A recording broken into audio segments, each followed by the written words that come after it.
Hi, my name is Jeri Lavigne. I am a couple of things. I'm a clinical psychologist. I'm also certified as a functional neurologist. I'm an acupuncture school. I'm one of the owners in the NeuroSolution Laser Company. And woohoo! 3 people that know we need to take care of themselves. 4, we'll take it. Well, we're going to video and we're going to show everything. Well, no, I totally get it. And Brandon's there doing the question and answer, so I totally get that too. And I have a really different kind of practice. A lot of people think it's a talk therapy practice, and they come in and they think they're going to spend the next 6 months talking about their mother, and I stick a laser in their mouth, or we're doing exercises, or we're doing all these other things that don't sound like talk therapy. Because, and one of the reasons that I think functional neurology and psychology go so well together is when I have somebody that comes in and for their entire lives, all they've been told is, you're so negative, you're so negative, you're negative Nancy, you always think about the sad things, you only think how things are going to be bad. Someone who has heard that over and over and over and over again, well, why do they feel that way? Because that's the strongest neural pathway in the brain. It's not because they're a bad person. It's because that's the pathway that gets lit up. That's the fastest highway. That's the first thing that's going to open up when those pathways start. And so what we want to do is we want to build a different pathway that's positive, that's more nurturing, that's more connective to the body and to the brain. And so it helps a lot when I'm working with somebody, if I can take the shame and the guilt and the whatever, if it's just, this is how your brain works. So one of the things I've found in working with caretakers is that same kind of sense of loss and of pain and of, just desolation, which kind of falls into the same category. And so if we can change the pathways, if we can change how our brains respond, then we can take better care of ourselves. I'm a traumatic brain injury. I had people that had to deal with me for some time. I did long-term care with both my grandmother and my mother, and we did home hospice with both of them. I totally get the caretaker role and how hard it is to stay positive sometimes, and how hard it is to get people to listen. And it was so frustrating to go into a doctor's office and spend time 5 minutes with a doctor who thinks that he has, or she has, that's kind of sexist, all the answers, when I'm spending 24 hours a day with this person 7 days a week and nobody will listen. So all of those things really start to add up, and they really impact how we feel. And I'm going to tell you things today that you have heard before, I'm sure, to some extent. And they're important, which is the reason I keep going over this stuff. It's important. And even with those that we're working with, even those people that we're taking care of, there are things that we can do with them, for them, that will not only benefit them, but will benefit us as well. So I want to start with a couple of things, because it's late in the day and everybody's tired. So do me a favor, I don't care which one, take one foot and cross it over the other. Yeah. Then take your arms and put them straight out in front. One over the top. Go ahead, you're with me. Lace them and pull them up. And then not all the way out, just up like this, because we get stressed and our bodies switch off. And this will unswitch. So while you're in this coiled up position, I want you to do 3 breaths where the exhale is twice as long as the inhale. Okay, so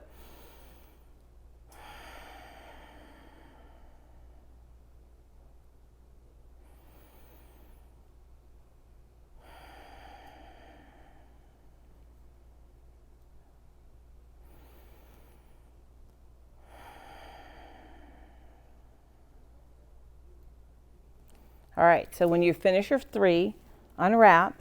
That gets us unswitched. Why do you do the exhale twice as long as the inhale? Anybody know? Because it turns on your vagus nerve. That vagus nerve is that 10th cranial nerve that runs from the brain all the way to the gut. It attaches to 8 organs along the way. And it starts that parasympathetic, that rest and digest. So when you are at the traffic light, when you are waiting on the next appointment, when you are just doing anything, washing dishes, whatever, take a moment and do the breathing. Just make sure that the exhale is longer than the inhale. So if you breathe in for 2, breathe out for 4. If you breathe in for 3, breathe out for 6. That starts to calm the system, right? And it's something we want to teach our patients as well, our family members, right? We want everybody's vagus nerve working. Okay, so that's number 1. Secondly, there are 2 hemispheres in the brain, right? Right and left hemisphere. There are a band of nerves that run between the 2 that's called the corpus callosum. And that's when that's on, activated, then the 2 hemispheres can communicate. You know when you walk in the room and you think, why did I come in here? Or if you're in, you're about to make the best point and it's gone. And it was like the point that was going to win the argument and it's completely gone. That means that corpus callosum is shut off and those hemispheres aren't talking. So the best way to get the corpus callosum to turn on, right underneath, and I have a mic on, so I'm going to be careful, but right underneath the collarbone, there on the kidney meridian, so there are energy lines that run through the body. This is Chinese medicine. The kidney meridian, K27, there are 2 little indentions right underneath the collarbone. So one hand goes over the belly button, and you rub those 2 little indentions. If you have trouble finding them, let me know and I'll show you. And then you're going to switch hands, the same thing again. And that little motion will get those 2 hemispheres talking again. Can you find them? Can I touch you? All right. Okay, so right under the collarbone, there'll be 2, like right in here. And they may even be a little sore. Yeah. Okay, so you need some body work. Get a massage. Yeah, she needs a massage. Is that why it feels sore? Yeah, so right in here. No. Remember, I'm taking... Better not hurt, right? Can you find it? So right in here. Little sore? A little bit. Okay. Drink more water, get a massage. Girls, you got them? Nice. Okay, so that's K27, 27th point on the kidney meridian. So we rub there, and then we switch hands. We do it the other way. What does that do? That gets those 2 hemispheres talking. Okay? Then, governing meridian starts at the tailbone, comes all the way up, and it ends right here, right above the top lip. Central meridian starts at the core and comes all the way up, and it ends right underneath the bottom lip. I don't do anything that's not weird, so just buckle up. So 1 finger above the top lip, 1 finger below the bottom lip, and you rub. That's connecting the brain to the body. And that one helps. Then there's 1 more. Pelvic bone, tailbone, you have one. Pelvic bone, tailbone, and then you rub. And that connects the front of the body to the back of the body. If you don't have me explaining this to you, you can do the whole thing in 30 seconds. Start the day. When things get stressful or you get overwhelmed, take a minute at the most and bring the body back into balance, right? And I know you know this, but that whole thing about put the oxygen mask on your own face before you help somebody else, there's a reason for that. Because and there are a couple of things too, because especially children who live with us, and I'm sure you guys know this as well, but they don't do what we tell them to, they do what they learn. They do what they live. And that's the biggest teacher. So if we want to teach our children to be healthy and to take care of themselves and to not put everybody else first because they're going to burn out, we've got to model some of that, right? And so modeling that behavior is good for everybody in the house. Because a lot of times, initially, I can't get a caretaker to take care of his or herself for themselves, but they'll do it for somebody else. So I want you to take care of yourself. All right, so I thought we might talk a little bit, and then I've got like a ton of tricks. So we'll do some other things, just because not everybody loves all of them, and there's some things you'll like better than others. There's some things that will connect with you better than others, and so we'll talk about those. So you have options. You have different ones you can use. I want to talk a little bit about the nervous system, because that sympathetic is that fight or flight, right? The gas.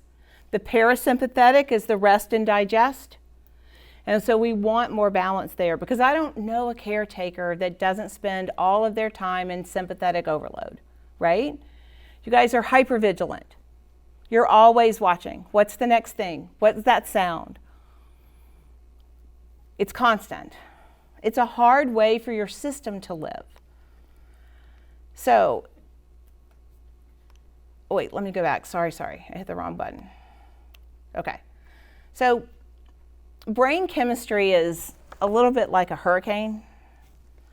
And even though we can imagine bad weather, we know what bad weather is going to look like, right? We know that when it's going to come. We've got an idea of what that's going to mean. But in engaging the parasympathetic system, what we're looking for is a way to change the weather, right? We want to stop the storm. And so that's the whole point of the breathing and the exercises, is to figure out a way to stop the storm so that you don't have to go through an internal typhoon while you're dealing with what everybody else is dealing with. So Stephen Porges developed a theory called the polyvagal theory. And he started experimenting with the vagus nerve. So there's so many ways to treat the vagus nerve. It's that sympathetic part of the system we talked about, the calming aspect.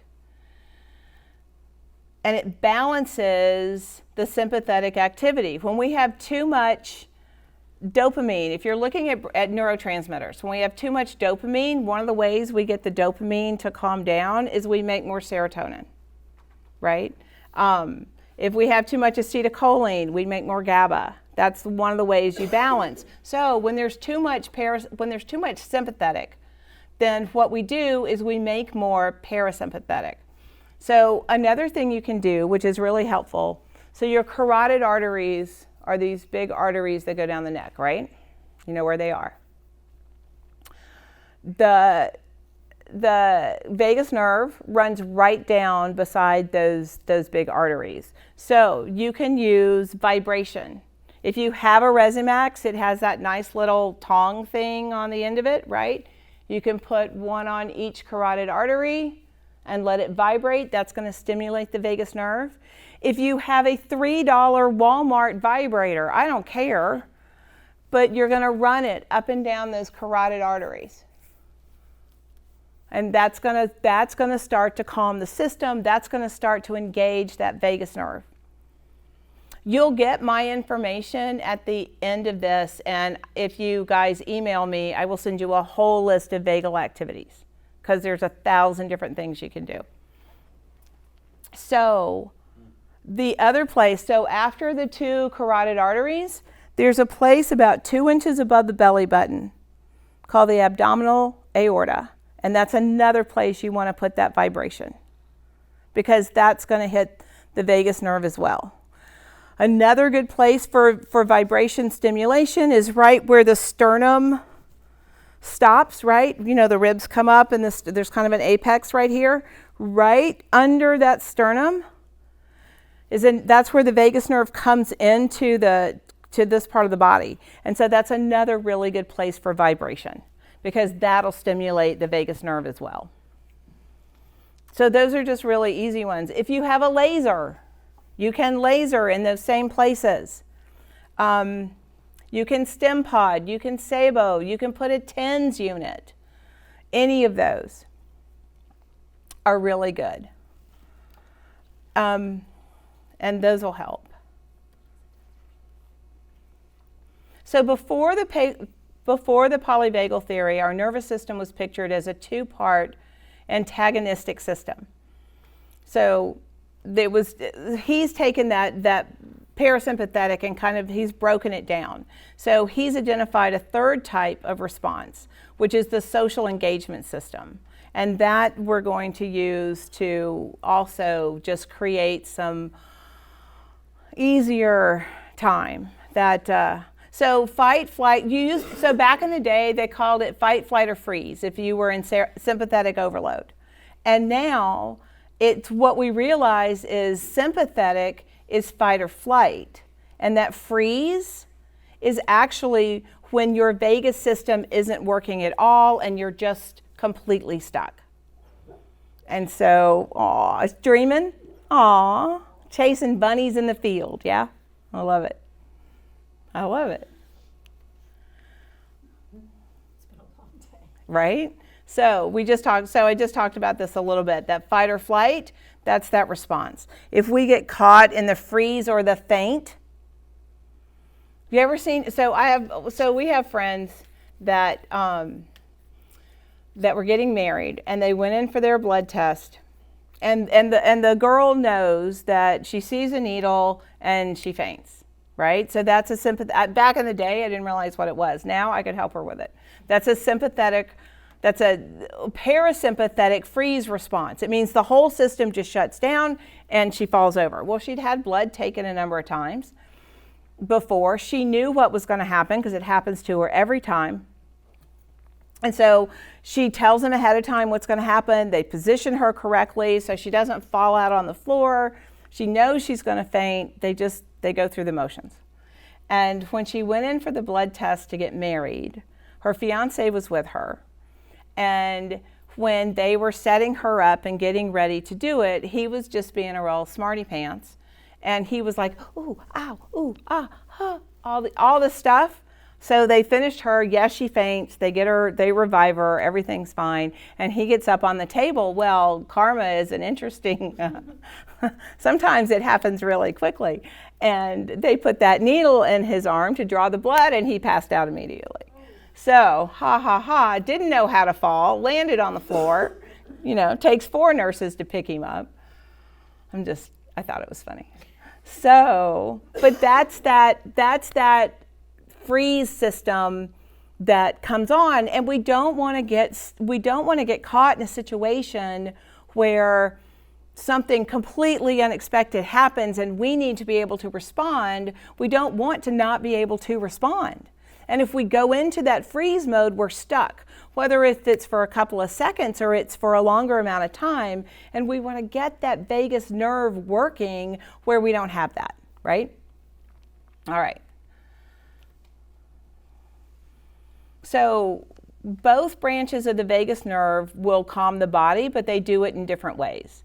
That shutdown, that freeze or faint, it's life-saving. I mean, that's what it's trying to do. It's trying to absolutely save your life. The brain is saying that there is a danger so intense that if we don't completely shut down, something bad is going to happen, right? And so if we don't go that far, like where we absolutely pass out, we might feel really fatigued all of a sudden or really lightheaded. And so those are other ways that will show up. And that dorsal vagal, when it shuts down, that's the one that moves us into a complete immobility or a dissociation. So in addition to affecting the heart and the lungs, the dorsal branch affects the body functioning below the diaphragm. And so that's involved in our digestive issues, those kinds of things. Ventral vagal branch of the vagus nerve affects the body functioning above the diaphragm. So here's ventral, here's dorsal. That's how that's going to break down. And the ventral nervous system, that's the one we're kind of working on. That's the one where we're gonna get that vagus nerve stimulated from the top down. That's gonna help put that system back in place. And so picture controlling a horse as you ride it back to the stable. And that horse is done for the day, man. It's ready to go, right? So it is pushing to get back to the stable. And you continue to pull back on the reins and release the reins in nuanced ways so the horse doesn't just take off with you and run willy-nilly to the barn. We have to be in control. And so that ventral vagal is kind of the same thing. Sometimes we've got to go, we've got to hit the gas, we've got to move, and then sometimes we've got to rein it in.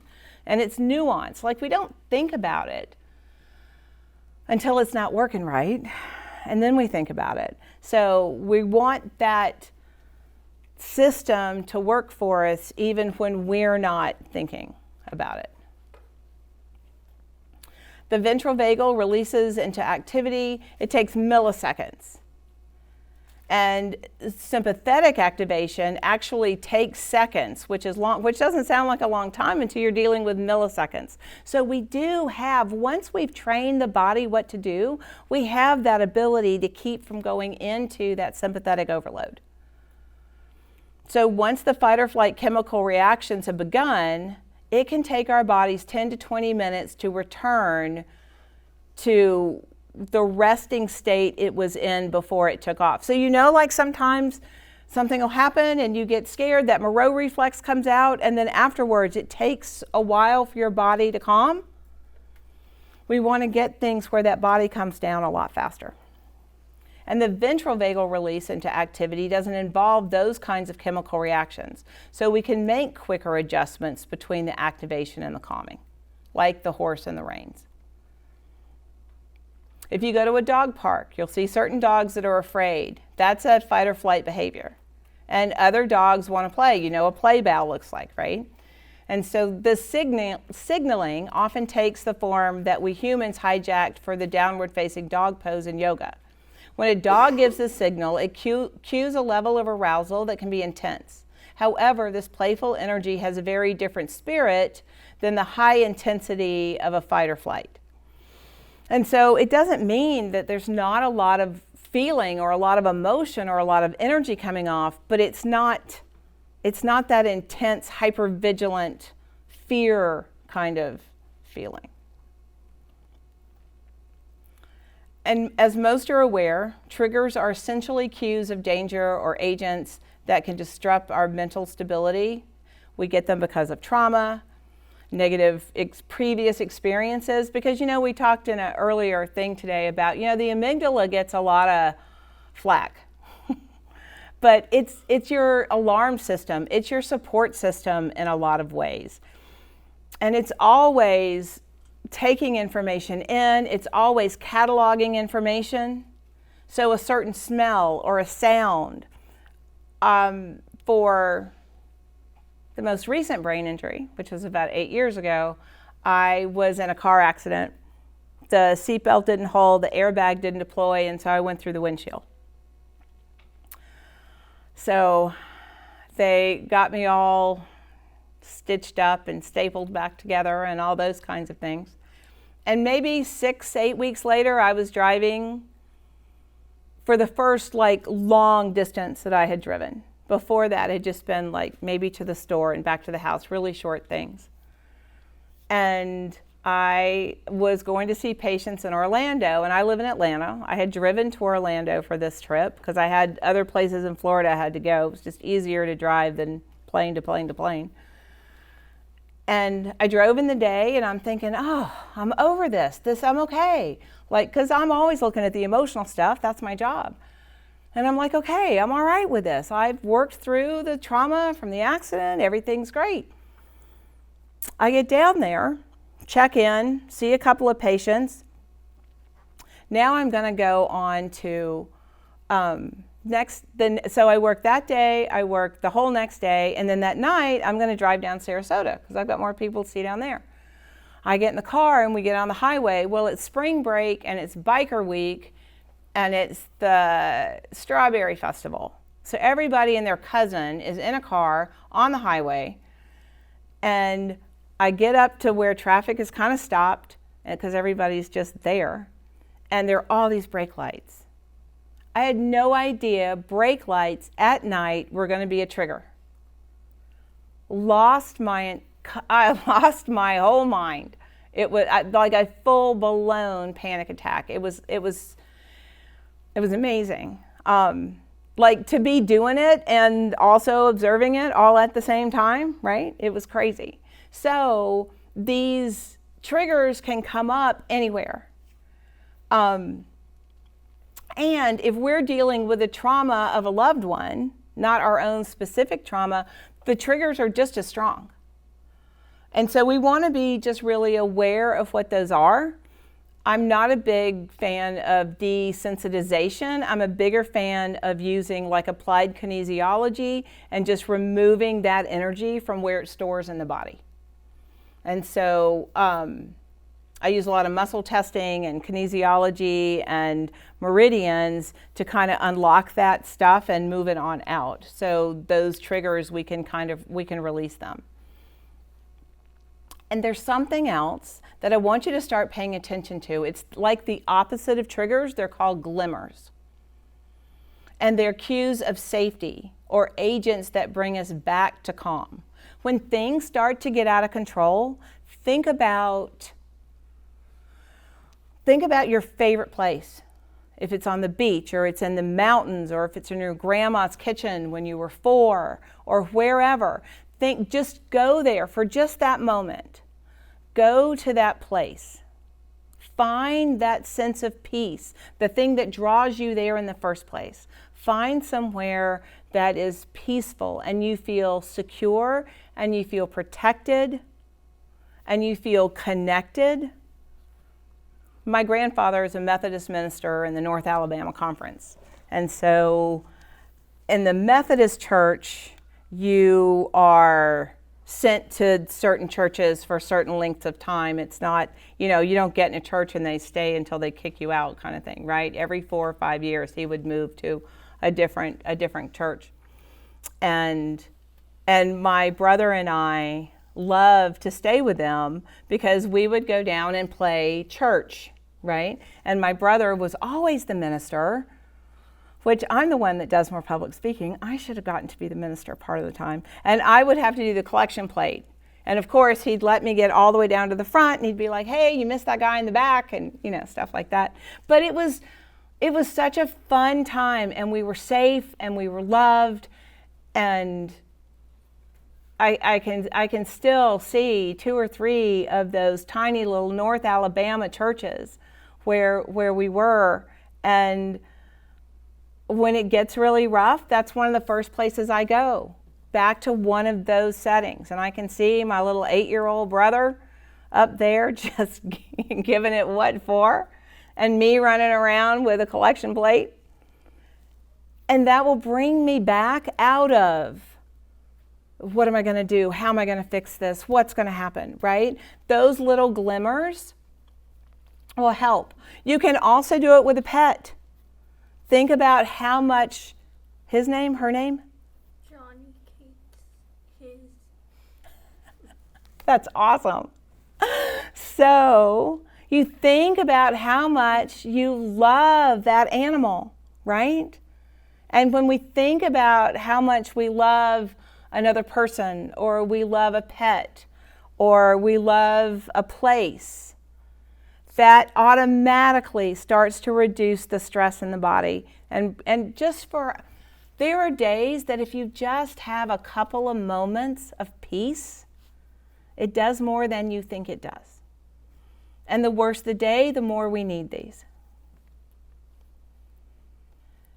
So, triggers activate either the sympathetic nervous system or the dorsal vagal branch of the parasympathetic system.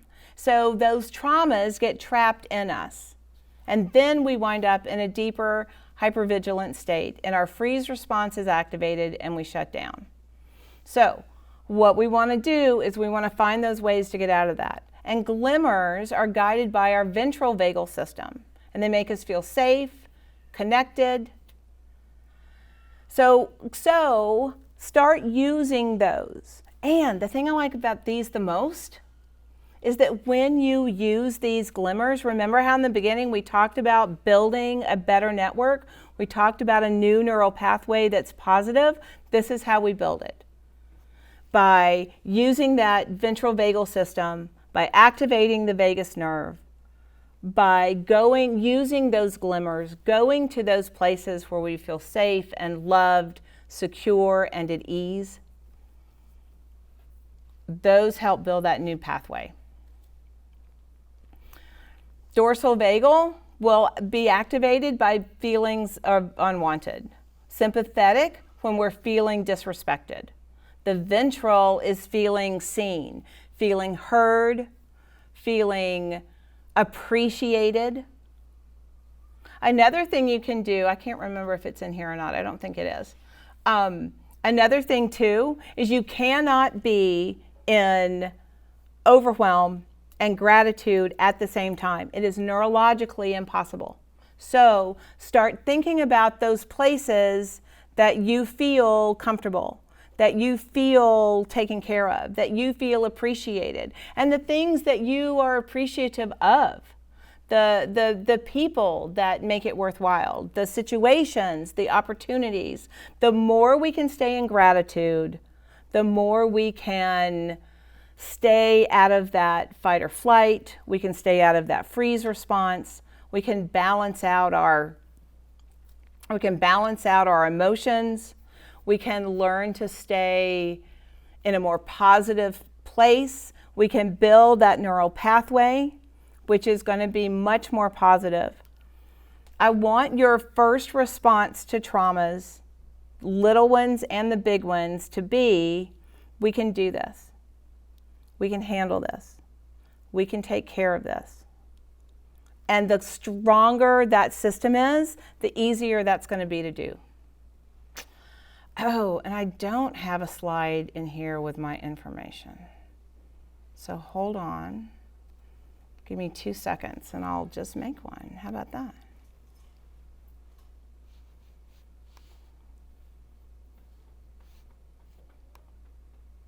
Hold on, sorry, wrong thing. Ha.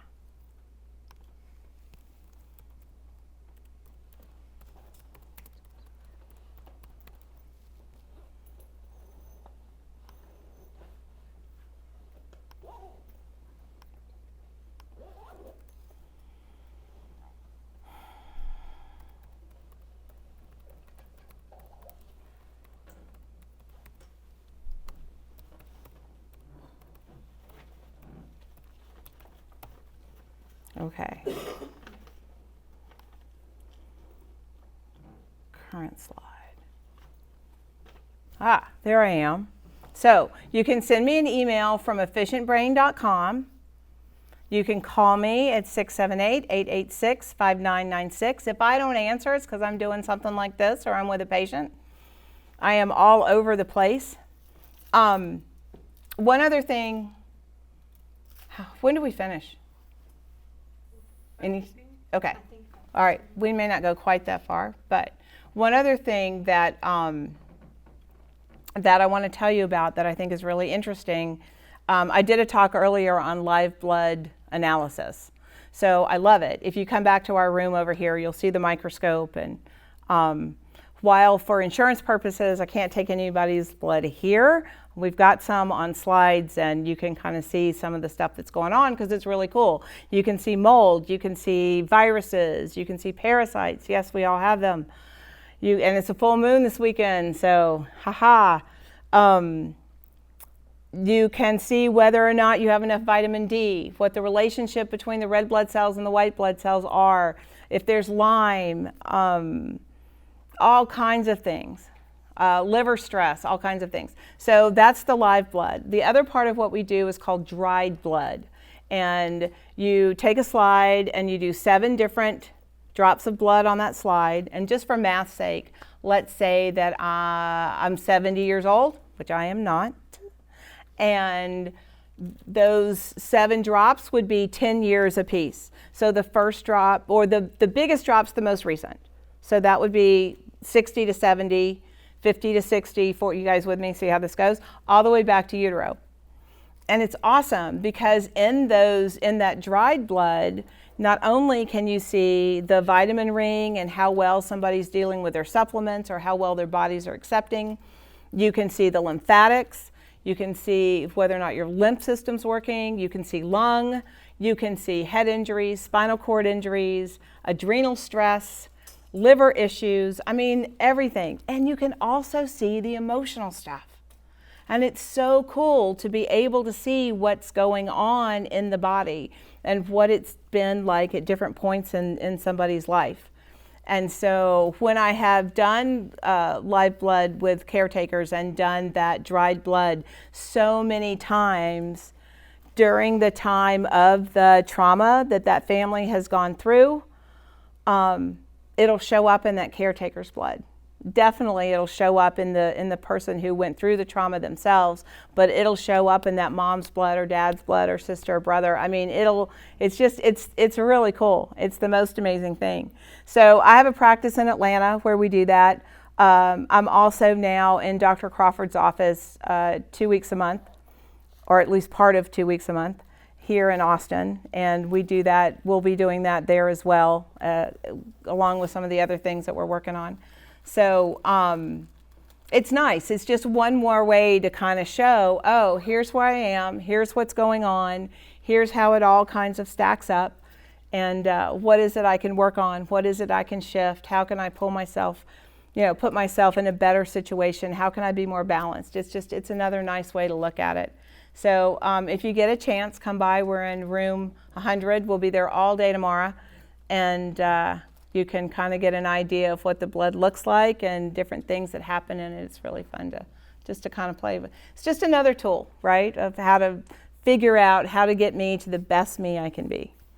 So do you guys have questions on anything, or do you have a particular situation you want some guidance on, anything? I appreciate you guys coming over here. I really do. I need more people that are willing to take care of themselves, so I applaud you for coming and doing this. Any questions? No? Are we good? All right. All right, contact me. Let me know if I can be of service, okay? Thanks, you guys. I appreciate it.